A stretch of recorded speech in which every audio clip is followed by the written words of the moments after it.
Good evening, New York City. I'm Sean Roman, pinch hitting for Nisa Petrilli. I'm Jay Kaplan. I'm Steve Ferguson. And I'm Scott Chapman. And this is On the Sports Lines for June 26, 2014.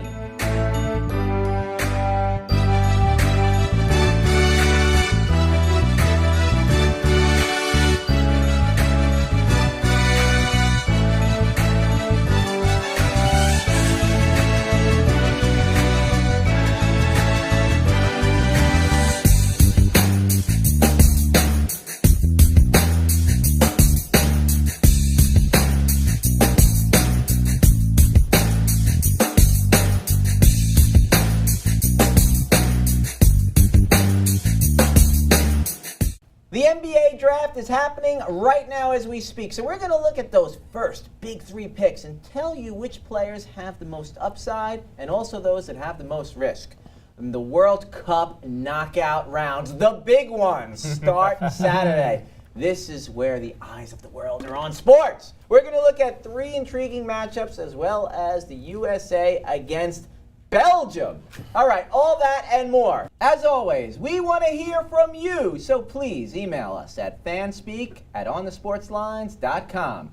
Send your tweets to @onthesportslines and your posts to facebook.com/onthesportslines. We just may read them on the show. I promise, Sean. And the final event on the NBA's 2014 calendar is the draft. It's underway right now. Foot surgery undergone by who most people had as the #1 pick, Joel Embiid, has changed to what was previously a pretty much straightforward start to the draft to something totally different. So the first three picks in the books right now. Our panel is going to weigh in on whether it was right or wrong in a segment we like to call the three-man weave. Scott, you are up first. The Cleveland Cadavers, with their #1 pick, they took Andrew Wiggins from Kansas. Right pick, wrong pick. What would you have done? Andrew Wiggins. Well, look, Cleveland has to get this pick right. They had to do something, especially after the disaster that was Anthony Bennett last year. You know, you can't repeat that.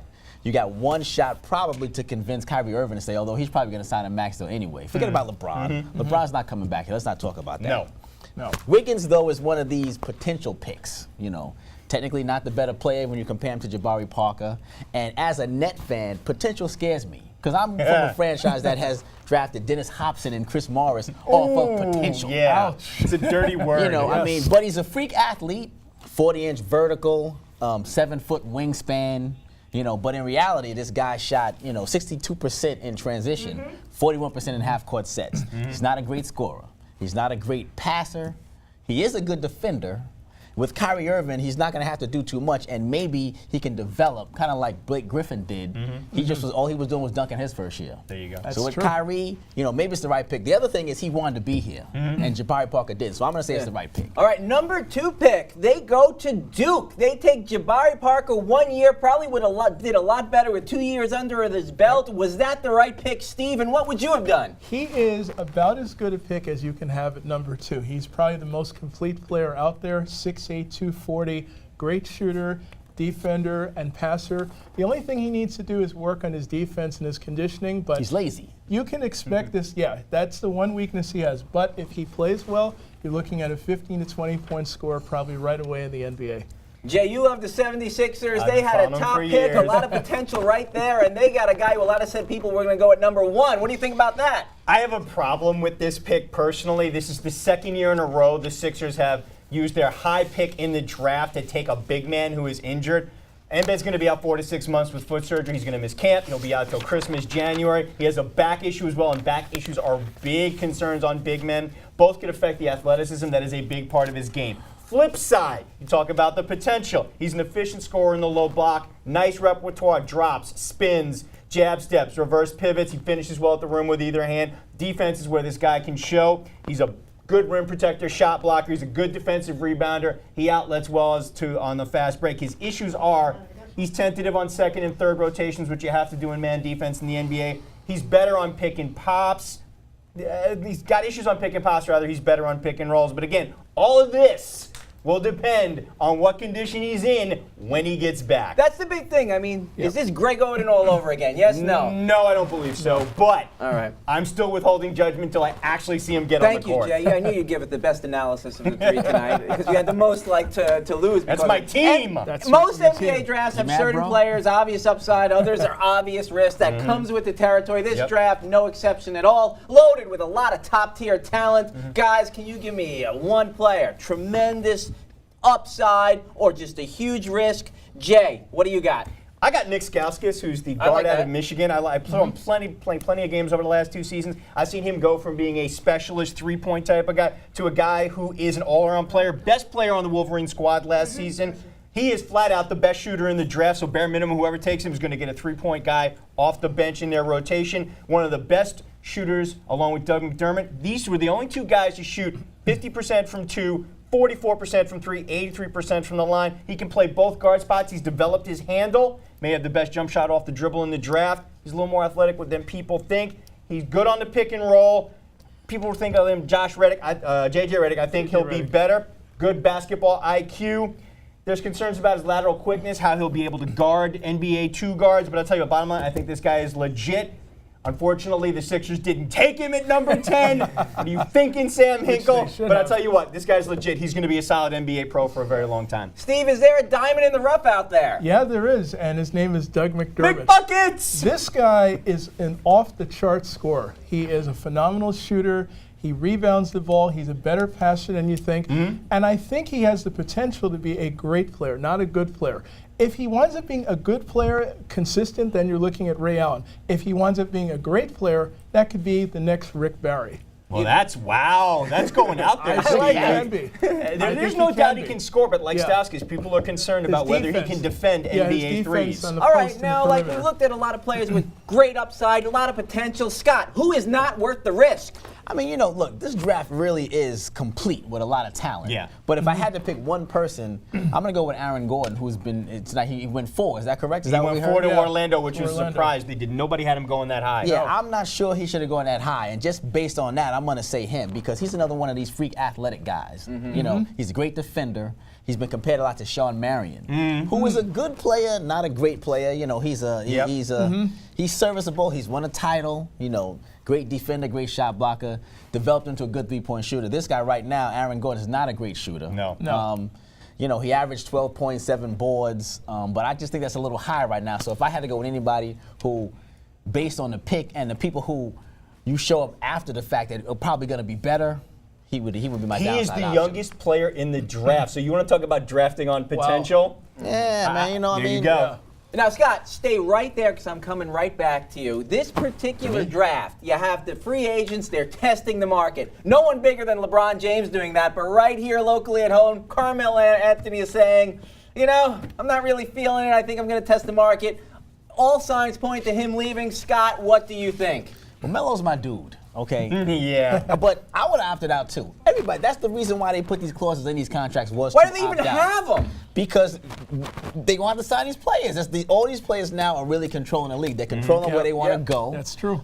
They have these owners by the cojones. Short Can hairs. I say that? Yeah. Can I say that? You can say cojones. Sure. So, you know, There was only one owner that cannot be contained. and that would be Donald Sterling. Yeah. Oh, well.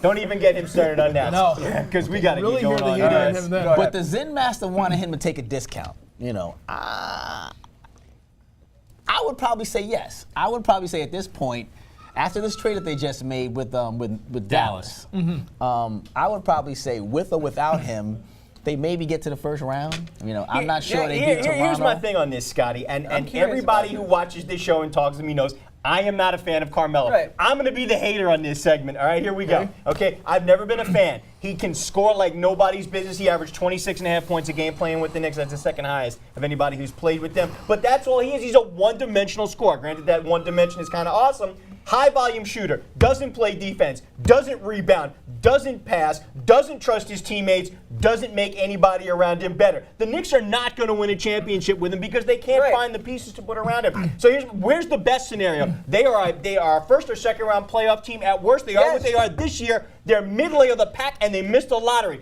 This is a draft that has studs, and they have no draft picks. They had to make that trade with Dallas in order to get second-round draft picks. Let me tell you something. Let me tell you something. He is not a Phil-type player. He's not going to fit the triangle. There's not one player in this draft for this potential that's better than Carmelo Anthony. Not one. Maybe not. One. Maybe not, but I'll tell you this. Okay, here's my thing. You talk about Phil in the hometown discount. I think Phil is going to lowball him to the point that Melo has to say no. He's not Phil's type of player. Phil didn't come here to reload. He came here to rebuild the Knicks in his image of what a team should be, and I don't think that image includes Carmelo Anthony. Steve, you know what? Be the voice of reason. That trade that they made last night, the Knicks, with Dallas to trade Felton and Chandler is why you need to keep Carmelo. Because here's the thing. You finally have a point guard, let's be honest, who's much better than Ray Felton. That's Calderon.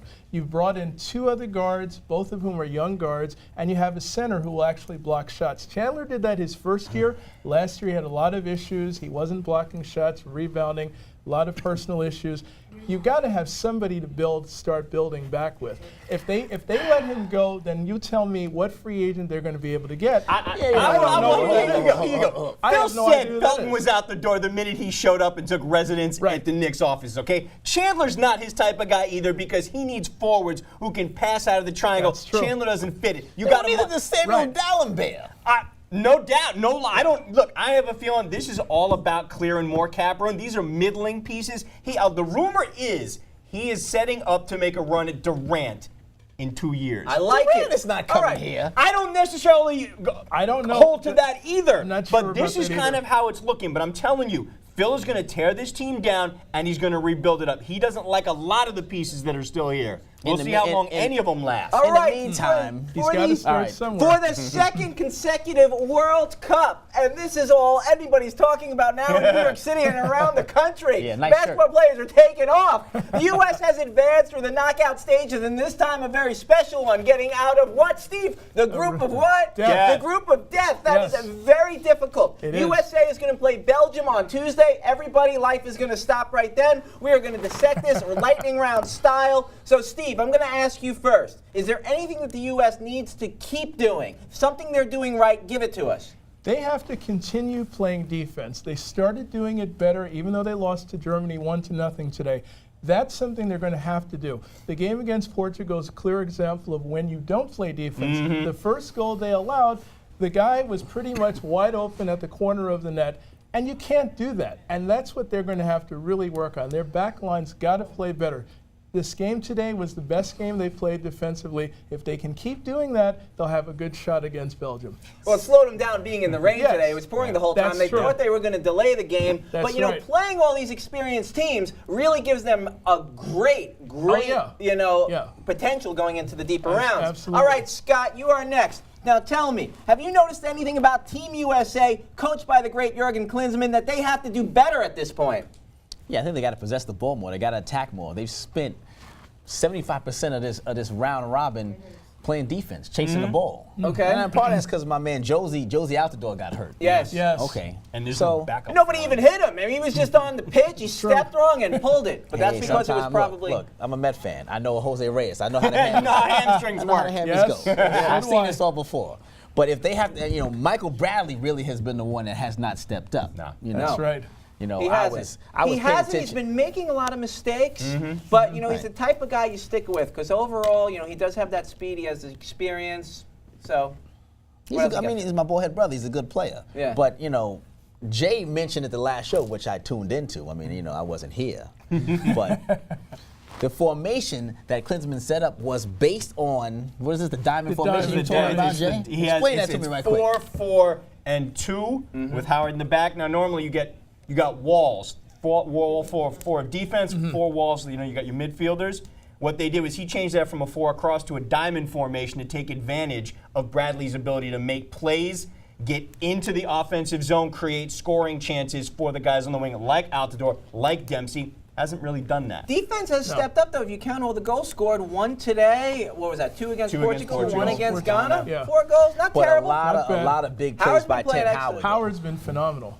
He Jay? really has been. Do you know anything about the team we're playing? I know I one do. guy got a big afro. That's about all we know about Belgium, do. and you love their chocolate. What can we expect? I got to tell you, the only reason they lost today is because Howard could not control a rebound, and his defenders, to use a hockey term, didn't clear the puck. Come on, that was a great save It by was. His Howard. first one, Yeah. but it caromed off him, and his defense didn't clear the ball. Right. They had a rebound He's shot. great on the reaction. He is. Even But when the he thing blows it, is, head's always in the game. Defense has to pay attention. You got to clear rebounds out of the area. But you asked me about Belgium. I'll tell you about Yes. Belgium. Okay. Yes. The Dutch have ripped through group play. Arjen Robben van Persie.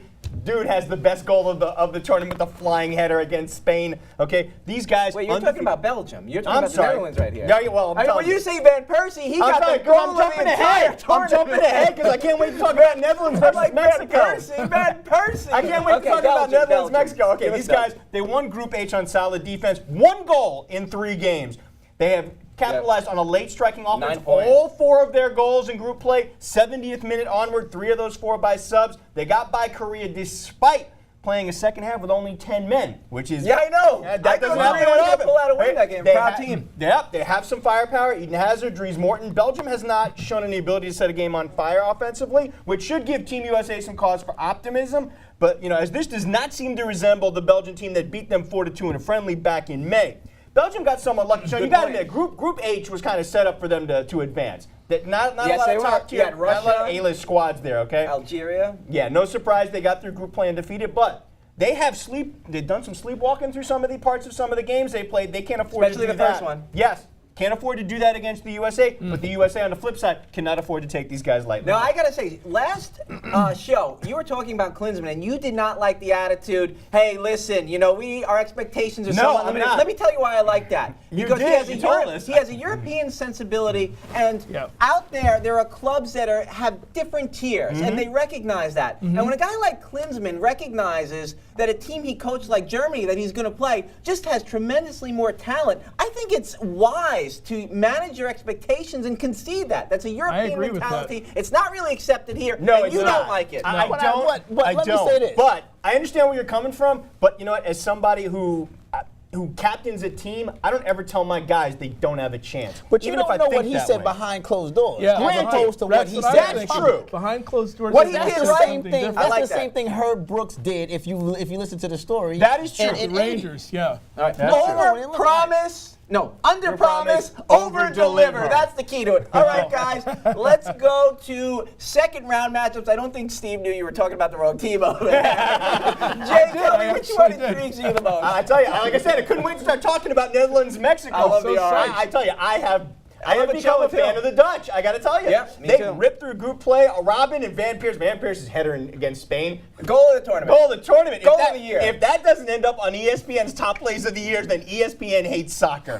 Okay? They went 3-0, plus 7 goal differential. That 5-1 spanking of Spain Who to does open. that? I mean, Nobody. come on. No. They're runner-ups They last gotta time love around. that. Here's the thing: is Mexico. Nobody pegged Mexico to do what they've done. No they way. held Brazil scoreless. A scoreless tie against Brazil. Who does that? That's got to give them a huge amount of confidence Yeah. coming into this game against the powerhouse Dutch team. The Dutch are very, very aggressive on the attack. 10 goals in the tournament, tops up there. Mexico, solid back line. She got irresistible force, immovable object. They're one of 3 teams in the tournament to only allow 1 goal. The Dutch, and they have the edge in goal. Ochoa, magnificent against Brazil. The guy was making highlight saves like Yes. Henrik Yes. Lundqvist. Yeah. Okay? Keep the tournament with that game I'm telling against you, the home but here's team. the Amazing. thing. The Dutch get Van Persie, got suspended, red card, he's coming back. You got to know he can't wait to get going, okay? The Dutch are looking like a really solid favorite to win here. They got to be as effective agree. defending in their own They zone would as be they're my pick attacking. at this point. Here's the It's thing weird. that concerns me about Mexico. 1 goal in their first 270 minutes before they cracked it open against Croatia, due in large part Chicharito giving them a spark off the bench. They got Yes. to keep that going against the Greatest Dutch. name in soccer, I'm the telling you, gotta love that tournament. nickname. Chicharito. I'm so That's a glad cool you name. Don't got even it. need to know what his real name is. You got to just go by the. I can tell you, Chicharito. whichever team plays to their strengths here is going to advance. But I like the Dutch here. Steve Ferguson, let's talk about some Latin American teams. What do you Sure. got? I have Brazil and Chile. I think this is going to be a tremendous matchup. If you look at Brazil's team, while they haven't performed as well as we all expected them to, they've been a little patchy here and there. But when you look at Neymar and Oscar and Fred and the Hulk, and you realize how talented this team is, what they can do against Chile.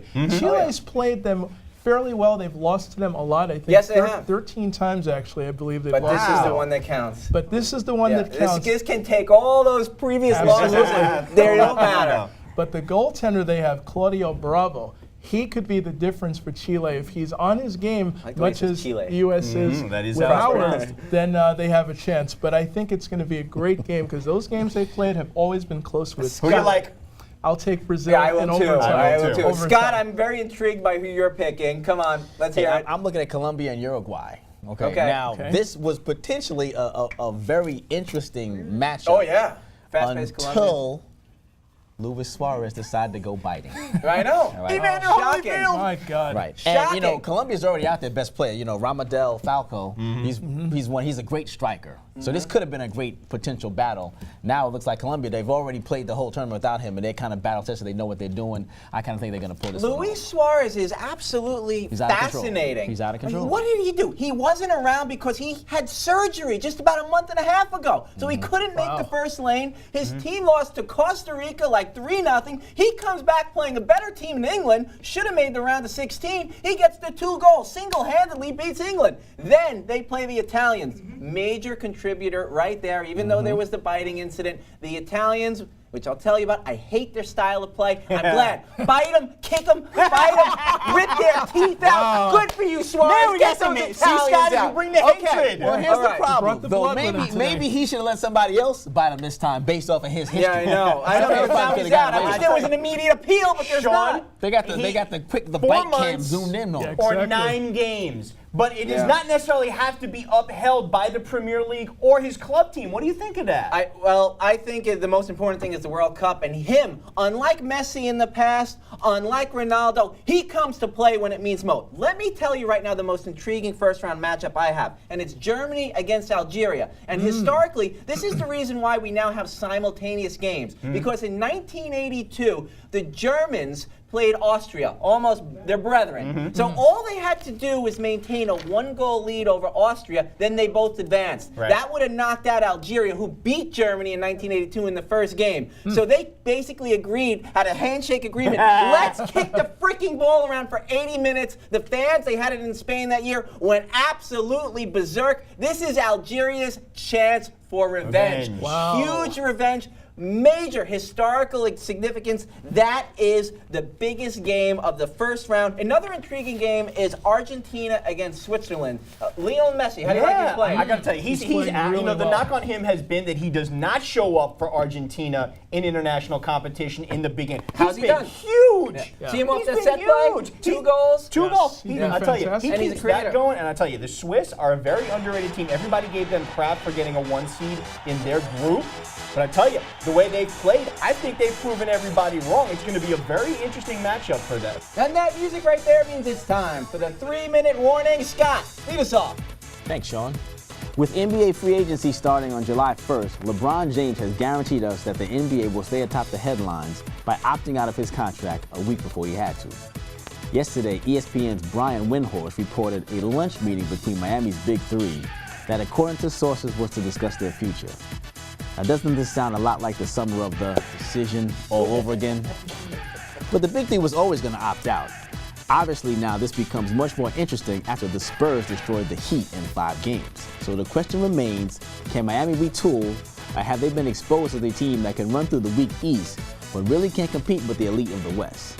And remember how the story changes if the Spurs don't blow Game 6. Now here's my list for free agency. Dallas, who took San Antonio to Game 7, we'll send Dwayne Wade there. He'll join Dirk, newly reacquired Tyson Chandler, and Monte Ellis. New team ambassador Drake convinces Chris Bosh to return to Toronto, where he, Kyle Lowry, and DeMar DeRozan win another Atlantic Division title, but lose in the first round to the Nets again. LBJ resigns with Miami, but Carmelo goes to Chicago, leaving Pat Riley to sign Brooklyn's Andre Blatche and the Lakers' Swaggy P, both of whom opted out. Y'all see how I did that? Yes, sir. And Lance Stevenson too. Wait, what? Ooh, what? Look, I know all this sounds crazy, but if you're gonna opt out, make it interesting. If everybody stays put, where's the fun in that? Truth. Tony Gwynn, baseball icon. Back in 2010, a group of some of my close friends and I embarked on a cross-country trip stopping in LA and San Diego.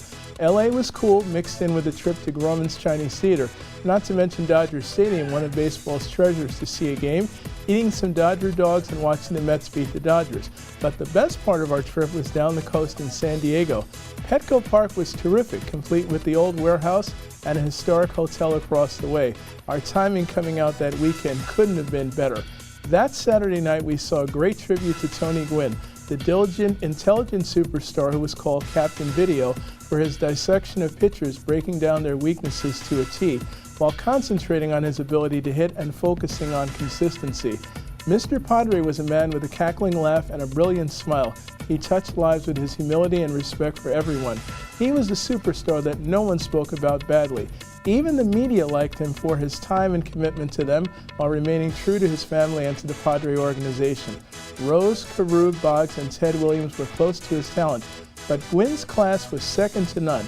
At 54, gone far too early, we will always remember number 19 forever as a great ball player and an even better human being. Those of you who follow this show know that on fall Sundays I bleed black and gold.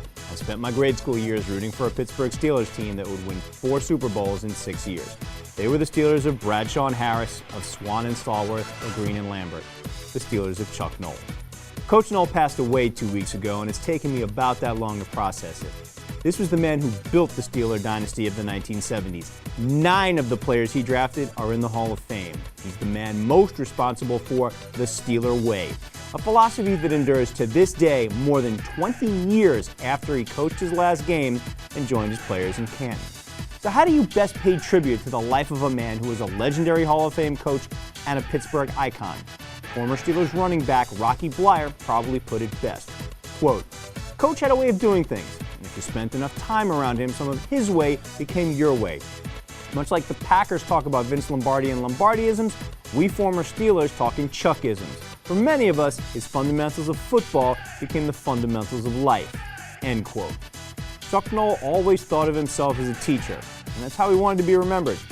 I'd say he got his wish. World Cup 2014. Now, FIFA has been brought to task for corruption. You can read about it in the BBC or The Economist, but you don't read that. Why? It's difficult to argue with overwhelming success because you're watching and loving the World Cup. They consistently put on the best damn sports event in the entire world.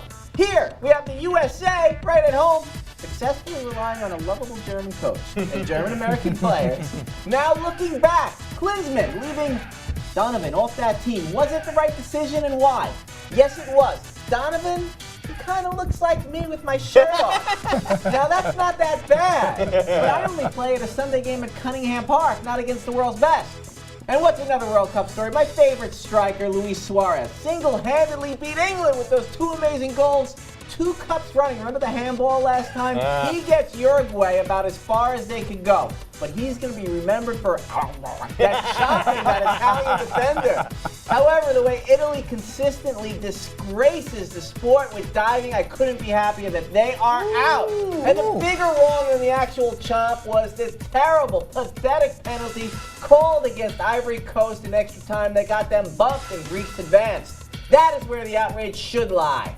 For Jay Kaplan, Steve Ferguson, and Scott Chapman, I'm Sean Roman. Thank you for spending part of your evening with us. We hope to see you on July 10th, right before the finals of the World Cup, for another edition of On the Sports Lines. And remember, if you happen to want to see this show again, because it was so darn good, or catch up on any of those you may have missed, check us out at youtube.com/onthesportslines.